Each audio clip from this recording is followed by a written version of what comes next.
Assalamualaikum warahmatullahi wabarakatuh. Selamat pagi anak-anak semuanya.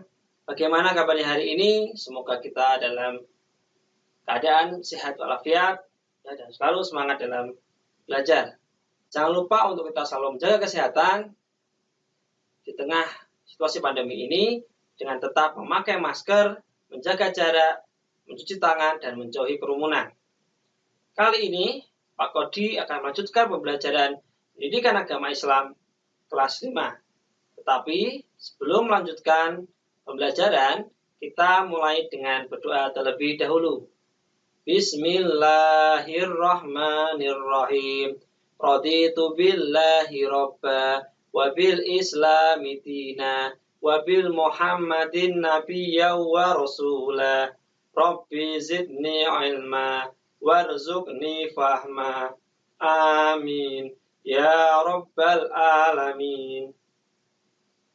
Kita mulai pembelajaran kali ini dengan membaca basmalah. Bismillahirrahmanirrahim. Pembelajaran kali ini kita akan belajar tentang mengenal nama-nama Allah dan kitab-kitabnya.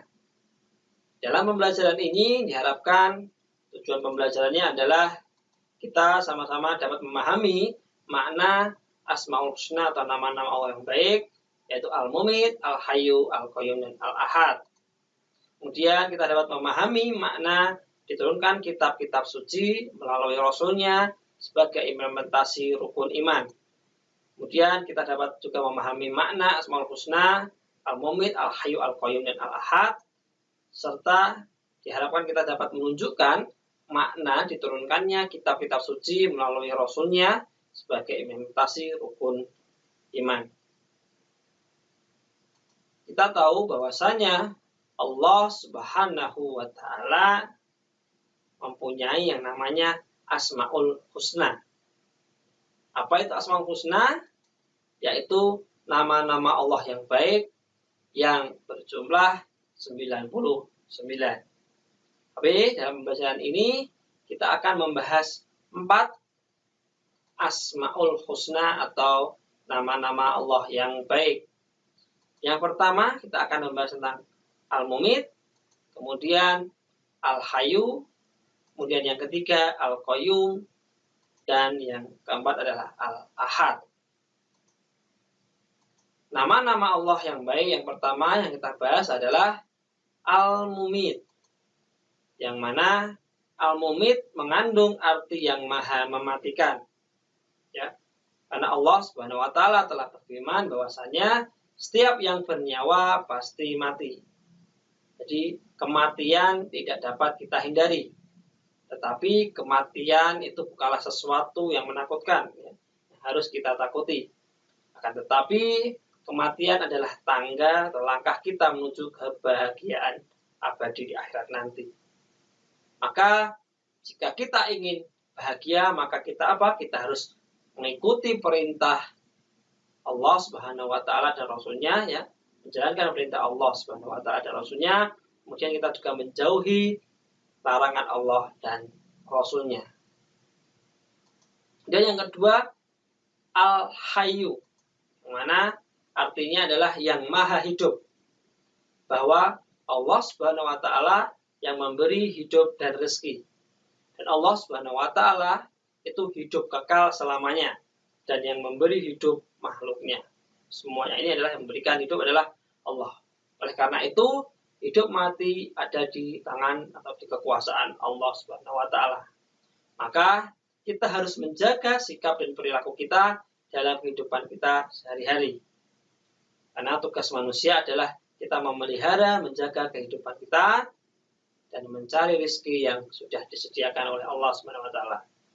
Jadi Allah itu yang mematikan, ya, mematikan semua makhluknya, yaitu Al-Mumit, dan Allah itu juga Al-Hayyu yang maha hidup, yang menghidupkan makhluknya.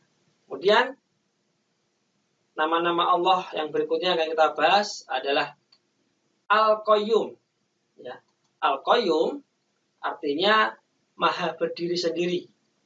Ya, maksudnya nama ini, ya, nama Al-Qayyum ini menunjukkan bahwa Allah Subhanahu wa taala itu berdiri sendiri untuk selamanya, ya, dan terus-menerus yang mengurus makhluk-makhluknya, semua ciptaannya, planet, gunung, hewan, dan manusia, dan lain sebagainya.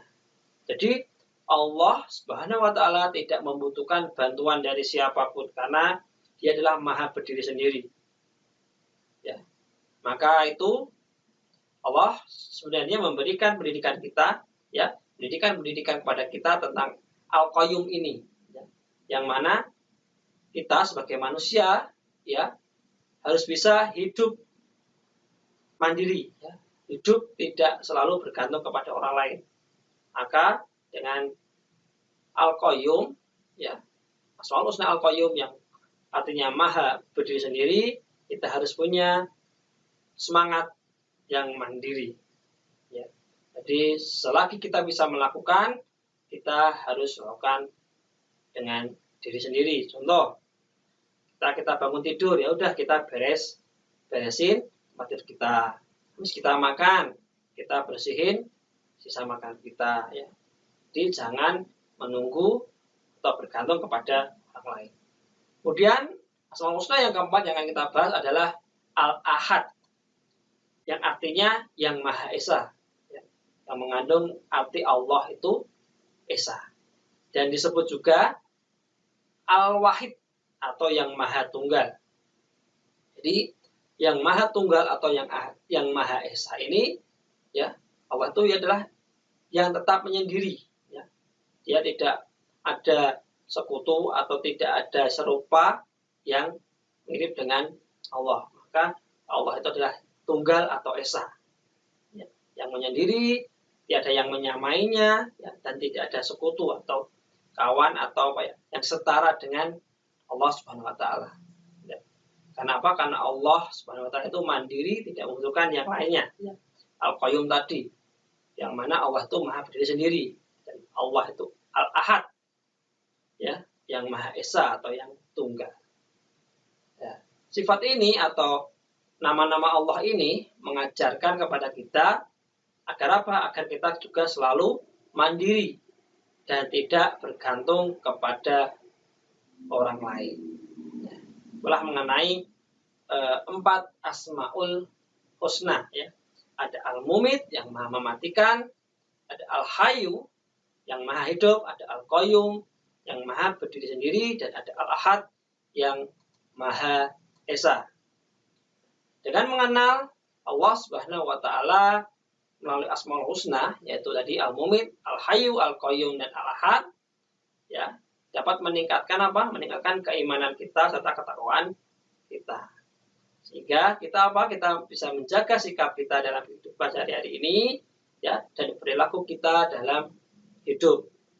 Serta supaya apa? Supaya kita punya semangat dalam kemandirian dan semangat untuk apa? Melaksanakan perintah Allah dan menjauhi larangan Allah.